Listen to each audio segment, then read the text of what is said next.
जय सत्यनारायण स्वामी जी आज मेरा एक प्रश्न है और कई भक्तों का प्रश्न है कि आखिर मोटिवेशन है क्या। जैसे हम जब मोटिवेशन हमारे लिए जितना मेरी समझ में है, हम ये जानते हैं कि जैसे मान लो मेरे को किसी चीज़ का करने का मन करा, जैसे मेरा मन करा कि चलो भाई मेरी देही कमज़ोर है तो मैं बॉडी बिल्डिंग करूँगा, तो मैं यूट्यूब पर गया, कहीं भी गया, मैंने एक वीडियो खोल ली और वीडियो चला दी, तो मन में तुरंत एक ऐसी एनर्जी सी रहेगी कि अरे अब तो मैं बस बॉडी बना के ही छोड़ूंगा। फिर मैं अपना डंबल भी ले आया, सब चीज़ ले आया, मैंने करे, मान लो उस वीडियो को देख के मैं बहुत मोटिवेट हुआ और मैंने करे। फिर वही होता है कि मतलब मैंने एक दिन करे, 2 दिन करे, फिर छोड़ दी। फिर ऐसे ही पढ़ाई में ले लो, आप मान लो मेरे को पढ़ने का मन करा, मैं मान लो कहीं मूवी देखने गया हूँ, वो मूवी वो पढ़ाई से रिलेटेड है, तो उस मूवी को देख के ऐसा लगेगा भाई वाह, मतलब क्या बंदे ने काम करा है, तो मैं भी इसको करके रहूँगा। फिर वही अपना करा, फिर वही गया। तो गुरुजी मतलब आखिर है क्या। जैसे आध्यात्म के तौर पर भी जैसे योगी हैं इतने बड़े बड़े, वो समाधि लगाते हैं इतनी लंबी लंबी बड़ी, जैसे राम तीरथ का भी एग्जांपल है, तो उनको देख के मतलब हम मोटिवेट तो होते हैं, लेकिन बस ये है कि हुए फिर कहानी वही, फिर वहीं जाओ, तो मतलब एक रिपीट चलता है। तो आप बताइए कि आखिर असली मोटिवेशन है क्या। ठीक है, इसे मैं बताता हूँ। तुम सिद्धांत में अनेक भक्तों का प्रश्न रहता है, गुरुदेव मोटिवेशन मतलब कैसे होता है और मोटिवेशन क्या है। मोटिवेशन की जो परिभाषा है वो है प्रेरक, प्रेरणा कौन दे। लेकिन मैंने अनेकों बार देखा कि प्रेरणा जो है अपनी रुचि के अनुसार आती है। जो मैं अभी जैसे कहता रहता हूँ भक्तों से कि भाई ये नहीं कि तुमने पहलवानों के पोस्टर टांग दिए, बादाम भी रख लिए, डंबल भी रख लिए, और जैसे ही सुबह उठे देखा उसे ठंडा लगा, पता चली तुम्हारी सारी जो है मोटिवेशन ख़त्म हो गई।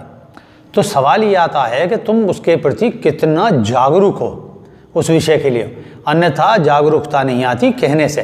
तो जैसे मैं अक्सर बताता रहता हूँ कि भाई हम यहाँ पहलवानी करें, तो उसके बाद में पहलवानी यहाँ भी करे चीज़ पर, तो हमारे यहाँ पास में ही रहने वाली थी, बुज़ुर्ग महिला थी, झाड़ू लगा रही छत पे, तो वो अक्सर देखती थी कसरत करके, तो उसमें जो चेस्ट होती है, भाई चेस्ट जेंट्स की चेस्ट बनती है, तो उन्होंने एक बार अक्सर देख लें, तो उन्होंने हमारी माता जी से कहा, अरे बीवी देखियो तेरे लड़के का ये क्या हो गया है, कि भाई ये चेस्ट, मतलब क्योंकि उनके तौर पे क्या एक मोटा मोटल्ला सा व्यक्ति और अपना ढीलम ढल्ला सा वो सब चीज़ है, ये पतला सा कोई आदमी हो, तो उन्हें जो बॉडी के पार्ट्स हैं नॉलेज ही नहीं है, लेकिन उस नॉलेज को किस तरीके से पेश कर रही हैं, अरे बीवी क्या भी, उनके अनुसार बीमारी हो गई। तो प्रेरणा जो है वो ये नहीं है कि पास में रहने से आती है, पास में रहने से नहीं तो पहलवान के लड़के पहलवान हो जाए, है ऐसा कुछ नहीं है। ये आती है, जितने भी आप महान से महान लोगों के विषय में देखोगे तो उनमें क्या है कि वो बचपन से प्रताड़ित हुए, प्रताड़ित के खिलाफ उनके अंदर कोई लड़ाई चल गई तो उनके अंदर वो चीज़ आ जाएगी ताकतवर बनने की। अगर बहुत से ऐसे प्रताड़ित होकर डिप्रेशन में चले जाते हैं, उन्हें नहीं निकाल पाता, कितने साइकोलॉजिस्ट पे चले जाओ, फिर उन्हें मेडिसिन देते हैं, फिर वो सोने के उसमें आ जाते हैं। तो योगी भी क्या काम करते हैं, तो 2 तरीके हैं, एक तो शब्दों का होता है, हम किसी को शब्दों से समझाएं, एक स्टेज आती है जो हाई स्टेज है, उसमें शब्दों से नहीं समझ में आता, उसमें उसकी जगह एनर्जी का उपयोग करा जाता है कि आपने उसके अंदर ही जो उसका मन की स्थिति गिर गई है, उस मन की स्थिति को उठा देती हैं अपने मन की स्थिति से, मतलब अपने मन को, मन और मनुष्य और माया, ये है आत्मा की इच्छा मन, और मन से ही मनुष्य बना हुआ नाम, और माया उसकी शक्ति है, मन की शक्ति। माया भिन्न नहीं है, जब बहुत से कहेंगे माया से बच के रहे, और माया से बच नहीं सकता, वो तो ऐसी है जैसे लोहे में चुंबक, और चुंबक की जो है चुंबकीय शक्ति, उसे खत्म कर दोगे, फूल की सुगंध, फूल की खूबसूरती, उसे अलग नहीं हटा सकते। तो मोटिवेशन में चीज़ में क्या आएगी कि जब आप, जैसे मैंने बताई कि उन्होंने ये सब चीज़ गई, तो मैं एक बात ले जा रहा हूँ कि बहुत पुरानी बात थी, राम तीरथ की जीव नहीं पढ़ रहे, उसमें उनका स्ट्रगल है बहुत ज़्यादा, छोटी 32 साल की उम्र में तो वो समाधि मार के चले गए। तो सवाल ये आता वो विवेकानंद से प्रेरक है, तो विवेकानंद से प्रेरक होना, वो ऐसा नहीं विवेकानंद से बहुत सारे प्रेरक हुए और बहुत नहीं हुए, जैसे मैंने अभी कही ये सब चीज़ें गए, तो मैं उसे पढ़ रहा। अब क्या हुआ, पढ़ते पढ़ते बहुत देर हो गई, तो मेरे पैर में, घुटने में दर्द होने लगा, तो दर्द होने लगा, तो उसमें वो प्रसंग चल रहा था कि भाई वो जो है उन पे एक चप्पल लेडीज़ रहती थी, एक जो है उनके पास में जेंट्स लेडीज़ थी, उससे काम चला रहे, और गरीब घर से तो वो थी, फीस पूरी। तो एकदम जब पेन होने लगा तो मैंने पहलू बदलना चाहा। तो मेरा मोटिव क्या था, जिसमें होता है कि मेरा मोटिव था, मोटिव से ही मोटिवेशन है कि आपका जो लक्ष्य है उसके प्रति कैसे प्रेरक हो। तो मेरा लक्ष्य था कि मैं इस किताब के साथ बैठकर कोई भी धार्मिक पुस्तक पकड़ के और मैं अधिक से अधिक अपने आसन को सिद्ध करूं, अधिक से अधिक स्थिर अवस्था में बैठूं। तो मैं उसी उसमें प्रैक्टिस कर रहा एक तरीके से, कभी बैठ जाएंगे पढ़ता रहूँगा, काफ़ी देर ये है एक डेढ़ घंटे की, तो 1-1.5 घंटा मेरा आसन बन जाएगा।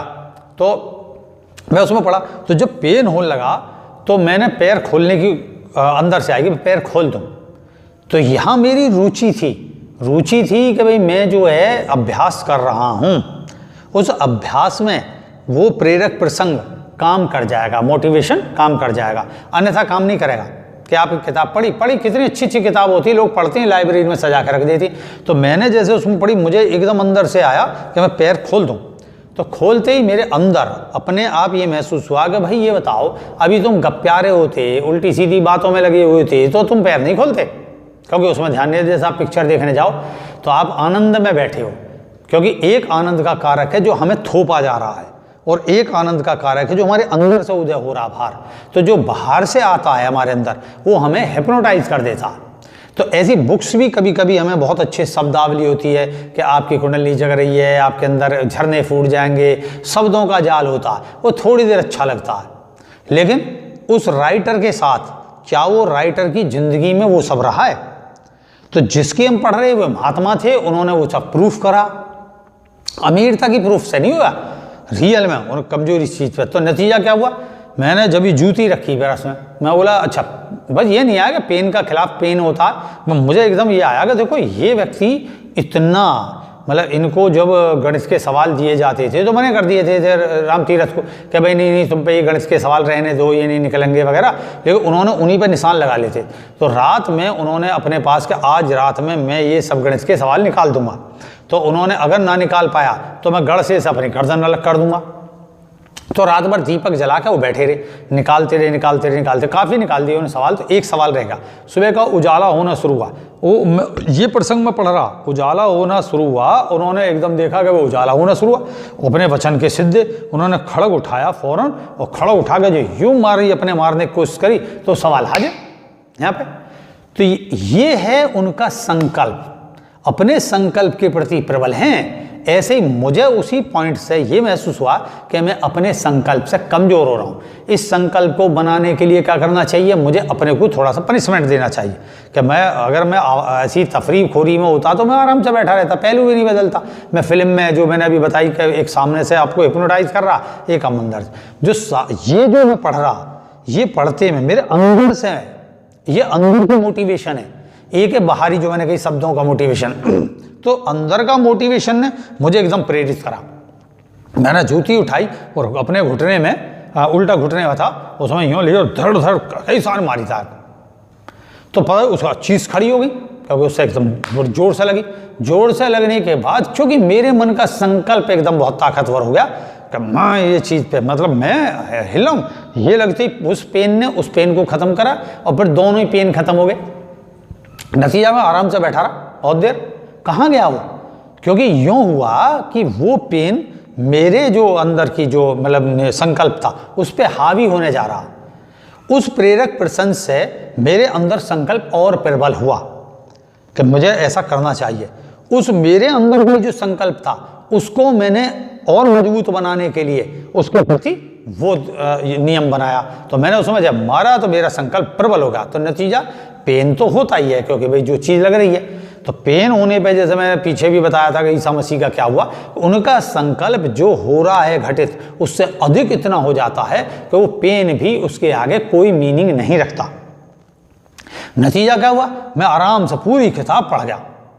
ये देखो, और मतलब पेन होने के बाद में कम से कम लगभग पौन घंटा में किताब समाप्त हुई पुस्तक, और बड़े चीज़ पे। तो मुझे अंदर से ये नहीं कोई प्रसन्नता हुई कि मैंने ऐसा संकल्प पूरा कर लिया, नहीं, मेरे अंदर एक प्रबलता आई, हद है भाई, देखो ये कैसे महान लोग हैं और हम जरा सा भी ना बैठे, अभी हमें आसानी सिद्ध ना है, ये चीज़ आती है। लेकिन कभी कभी से हठ योग बोलते हैं, इसमें गड़बड़ भी हो जाती है कि आप हट, ये विषय उस प्रेरक प्रसंग से आया, मेरे अंदर वो संकल्प से था, उसको मैंने प्रबल करा, प्रबल करने में उसको सहायक लिया। अब क्या करते हैं हम कि हमारे अंदर संकल्प तो है नहीं, बस चाह रहे हैं बहुत बड़े बॉडी बिल्डर बन जाएं या बहुत बड़े योगी बन जाएं। अचानक हम इसका भी एक मैं बता देता हूं कि मैंने एक बार ऐसी और पढ़ा कि सिद्धासन लगा के जो है फिर मैं ध्यान करूँगा। तो ध्यान तो इतनी देर नहीं होता, क्योंकि पेन खड़ा हो जाता, ध्यान नहीं लगता। तो मैंने कहा भाई हिलूंगा नहीं मैं। तो मैंने मैथमेटिक्स वगैरह की किताब 9th की बात है, मैंने पास घड़ी रख ली पास में कि 3 घंटे 42 मिनट मैंने आसन सिद्ध करना है।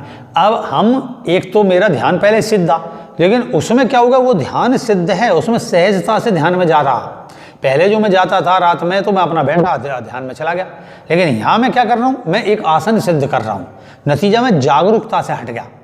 जो मन की जागरूकता है, मतलब जो मन की जागरूकता अपने को डुबोती है अपने आप, मन की जो 2 डायरेक्शन, एक बाहर की ओर एक अंदर की ओर, तो अंदर की प्रबलता बढ़ने पर बाहर की जो जागरूकता उसको उन्हें समेट के एक हो जाता, आप अंदर उतर जाते हो।